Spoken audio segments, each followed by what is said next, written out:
Good afternoon, everyone. This lecture will cover the short story The Necklace and the short story writing assignment requirements. Keep in mind that for this assignment, you're explaining the writer's message as it relates to the protagonist's choices, avoid cliché moral of the story assertions, and your analysis must explore the various literary techniques the author uses to support your interpretation. In addition to your primary source, which is your story, you will need 4 secondary sources. This should comprise literary criticisms. Avoid reviews and overviews. For those of you who have selected The Necklace, after you have established your claim and have constructed your outline, begin searching for your sources immediately, because while there are many overviews about this story, it will take some time to find literary criticism, and do not limit yourself to online sources. Northlake College has hard copy journals that have literary criticisms about the story. The minimum word count is 850 words, and this does not include your works cited page. As I have previously stated, once you begin drafting your essay, you must provide a brief synopsis about the author. You can find the details I have here about Guy de Maupassant on any of our literary databases. While Maupassant experienced immediate literary fame, it is primarily because people enjoyed his presentation of peasant characters and street people and his story's shock value. Some critics found his literature to be mere trickery and filth, primarily because of his story Madame Tillier's establishment. In this story, Madame Tillier runs a whorehouse, and the characters are not remorseful at the end.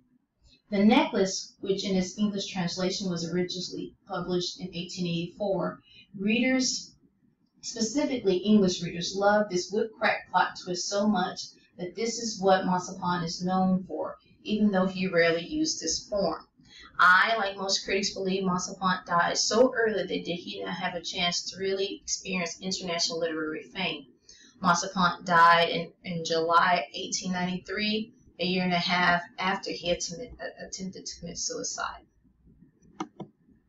As per our discussion, you want to consider multiple interpretations before settling on one. The Necklace fits under 2 literary forms, realism and naturalism. Depending on how you see Matilde and her actions will determine how you will look at these literary forms.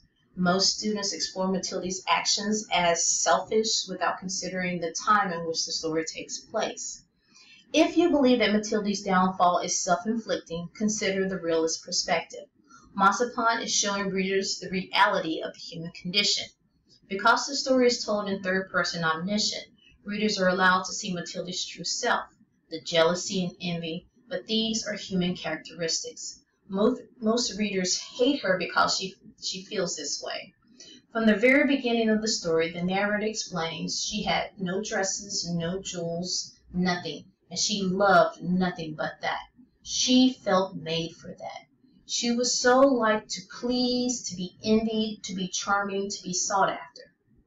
What is also another important realistic characteristic are the moral choices the characters must make. When her husband says, "You must write to your friend that you have broken the clasp of her necklace and you are having it mended," that will give us time to turn around. Matilde could have refused, but even though her husband is attempting to protect her, both have decided to deceive her friend. If you believe Matilde's life is fated because of social and gender restrictions, consider the naturalist form.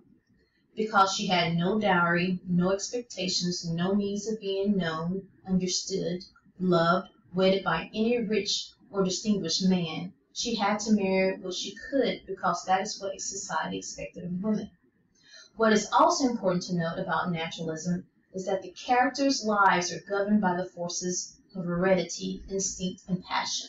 Therefore, under this form, when the narrator explains natural fineness, instinct of what is elegance, suppleness, and wit are the sole hierarchy, and make from women of the people the equals of the very greatest ladies, is an accurate assertion about the time. So what we want to see as a selfish character is a character fighting for survival in an immoral, indifferent universe. When you build your literary analysis, provide a brief plot structure. using the literary plot structure terms, listing only the important parts of the story. In this case, because Monsieur Louisel brought home the invitation to the ball as a means of impressing his wife, she is deeply upset because she does not have anything to wear. Even though he is willing to sacrifice his gun money so she could buy a dress, it is not enough. Her husband suggests she visit a friend to borrow some jewels. Even though she envies Madame Forrester, she goes. Trying on all of her jewels, she could not make up her mind to part with them, to give them back. And she kept asking, "Haven't you any more?" However, once she discovers the black satin box, a superb necklace of diamonds, she wants that.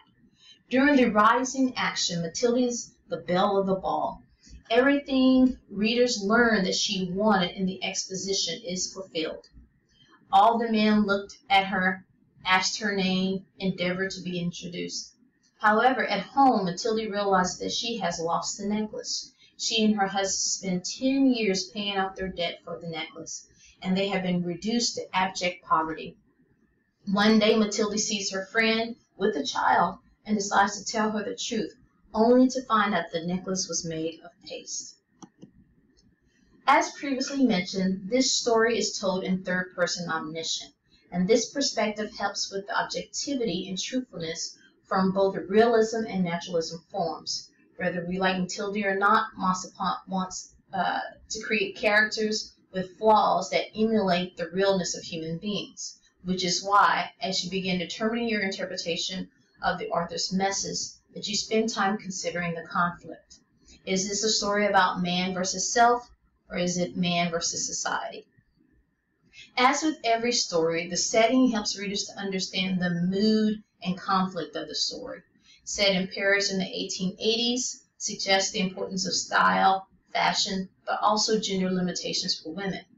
Also, the name of Louisel's home suggests Mathilde's feelings about her lot in life.